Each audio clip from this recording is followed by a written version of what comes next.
우리나라 초고령 사회의 시작인 1960년대생들의 은퇴가 본격적으로 시작되었습니다. 1960년대생들은 우리나라에서 가장 많은 860만 명으로 대한민국에서 가장 많은 인구 비중을 차지하는데요. 대한민국의 발전은 이들의 사회 참여와 함께 본격적인 성장을 이루어내며 전 세계를 깜짝 놀라게 하여 한강의 기적이라는 엄청난 신화를 써내려갔는데요. 그렇게 열심히 일한 1960년대생들의 대규모 은퇴가 진행되고 있습니다. 대한민국 고도성장의 주역인 이들에게는 지나온 세월만큼 아름다운 노후가 펼쳐지게 될까요?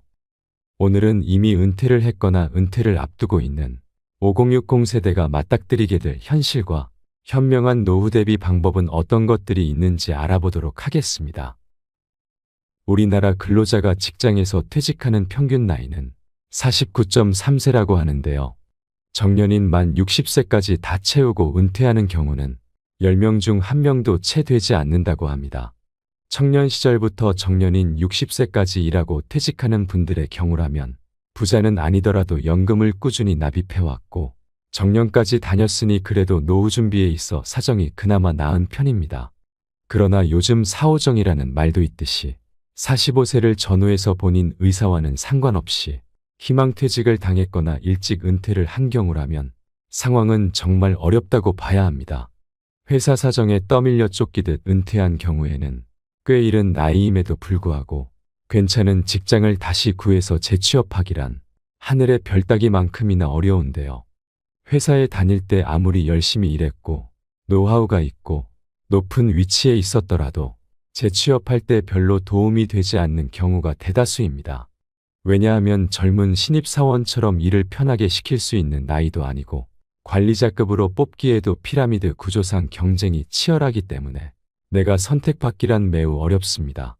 그렇게 열심히 발로 뛰어다니며 여기저기 닥치는 대로 이력서를 넣어서 운 좋게 재취업에 성공하더라도 이전 직장에서 받던 월급을 기대하는 것은 무리입니다. 또한 이 시기에는 자녀들이 아직 독립하지 않고 공부하는 시기라서 돈 나갈 일이 여전히 많습니다. 그리고 내 집 하나 마련하자고 대출받은 아파트 대출금도 아직 갚아야 할 기간이 많이 남은 경우가 대다수입니다. 우리와 비슷하게 고령화가 심각한 옆나라 일본과 비교해보면 두 가지 면에서 큰 차이점이 있다고 하는데요. 첫째는 일본은 연금 제도가 우리나라보다 많이 앞서 시작되었고 시스템 또한 잘 되어 있어 노후에 연금을 받아 아꼈으면 그럭저럭 생활이 가능한 수준이라고 하나 우리나라는 국민연금만으로 노후 생활비를 감당하기엔 너무 어렵다고 합니다. 두 번째는 일본의 은퇴자들은 은퇴 시기에 빚이 없는 반면 우리나라 은퇴자들은 대부분 아직 갚아야 할 빚이 남은 경우가 대다수라는 겁니다. 따라서 은퇴 후에도 남은 대출금과 자식들 뒷바라지가 아직 끝나지 않은 상황에서 많은 사람들이 노후 생활비가 부족해진다고 합니다. 그래서 주 일자리에서 은퇴했더라도 주로 70대 중반까지는 무슨 일이라도 하고 싶어 한다는데요. 대기업에 다니다 은퇴했더라도 노후 준비가 제대로 되어 있지 않아서 본인 생각과 다르게 생활에 어려움을 겪는 사람들도 많다고 합니다. 요즘 60년대생들을 부르는 말이 있다고 하는데요. 부모를 마지막으로 부양해야 하는 세대이자 자녀에게 부양받지 못하는 처음 세대라고 해서 마처 세대라고 부르기도 한다는데요. 그만큼 60년대생들의 뼈아픈 현실을 그대로 반영한 말이 아닌가 싶어 마음이 참 무겁습니다. 최근 고물가와 고비용이 이어지면서 충분히 준비했다고 자신하며 퇴장했던 은퇴자들조차 불안에 떨기 시작했다고 하는데요. 근심 걱정 없이 건강하고 행복한 노후를 보내려면 어떻게 준비해야 할까요? 대한민국 경제발전의 주역들이었던 5060 세대의 불행한 노후를 막기 위해 은퇴 이후 무엇을 준비해야 하는지 4가지 방법에 대해 알려드리겠습니다. 첫째, 은퇴를 최대한 미루어야 합니다. 은퇴 후 자산을 축적하는 방법은 2가지입니다. 투자 금액을 늘리거나 소득 기간을 늘리는 것인데요.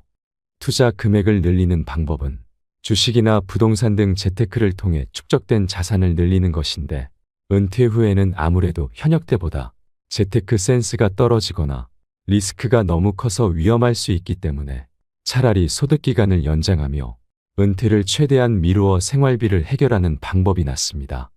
다소 소득이 낮은 일자리로 옮기더라도 직장 생활을 지속하는 것이 목표가 되어야 합니다. 이런 방법이 은퇴 후 급격한 소득 절벽을 막을 수 있습니다. 두 번째는 현재의 소비가 합리적인지 점검해야 합니다. 은퇴 후 더 이상 근로소득이 발생하지 않으면 소비를 할 때 은퇴까지 축적한 자산이 점점 줄어드는 구조가 되는데요. 여기서 생활비보다 많은 소비를 이어온 분들이라면 은퇴 이후 빈곤층으로 전락하지 않기 위해서 월 소비 패턴을 점검하고 다시 계획해야 합니다. 이것을 통해 과감하게 줄일 수 있는 것들을 줄여나가거나 합리적으로 조절해야 합니다. 세 번째는 현재 거주하는 주택은 자산이 아니라고 생각해야 합니다.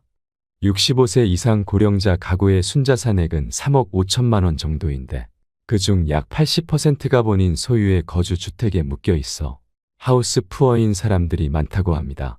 현금성 자산은 약 4천만 원으로 이런 상태에서 은퇴를 맞는다면 분명 은퇴 빈곤에 처하게 될 가능성이 매우 높습니다.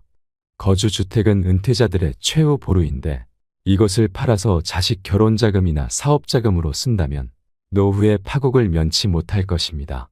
그러니 거주하는 주택은 그냥 내가 평생 살 공간이니 소유 재산에서 제하시고 노후 자금이 얼마가 필요할지 꼼꼼하게 계산해서 미리미리 은퇴를 준비해야 합니다. 네 번째는 자산 관리를 신중히 해야 합니다. 요즘 은퇴하신 분들 중에 은행 예금 금리가 너무 낮다며 만족스럽지 못해 리스크가 너무 큰 주식 투자나 위험한 코인 투자에도 거침없이 달려드는 것을 볼 수 있습니다.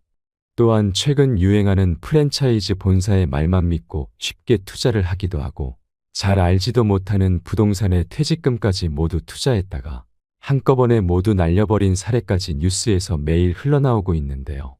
젊은 사람이라면 한 번 정도 투자해서 실패했더라도 다시 만회할 만한 충분한 시간이 있겠지만 은퇴자들은 단 한 번의 실패로도 돌이킬 수 없는 결과를 초래하기 때문에 절대 무리하게 투자하거나 잘 모르는 분야에 덜컥 손을 대면 절대 안 됩니다.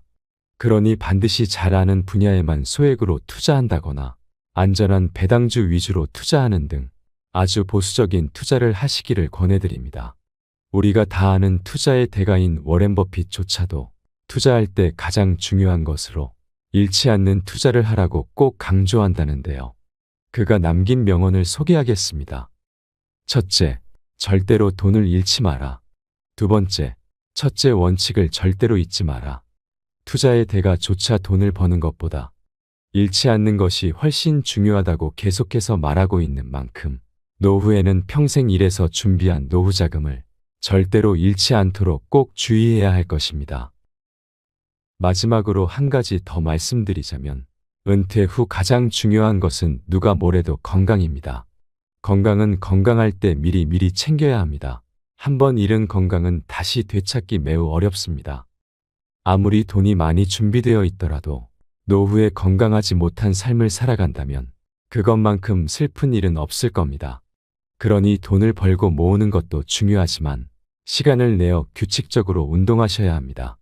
또한 적정한 수면을 취하고 몸에 좋은 음식도 골고루 챙겨 먹고 스트레스를 줄이시는 습관을 들이시기 바랍니다. 습관만큼 무서운 것은 없습니다. 무엇보다 현재의 삶에 만족하고 작은 것에도 기뻐하고 감사를 잃지 않는 삶을 살아간다면 누구보다 행복한 사람이 될 수 있습니다. 여러분의 남은 여생을 열렬히 응원하겠습니다. 이상으로 시니어를 위한 모든 것. 시니어 톡톡이었습니다. 더 유익한 내용으로 찾아오겠습니다. 오늘 내용이 도움이 되셨다면 구독과 좋아요 부탁드립니다. 감사합니다.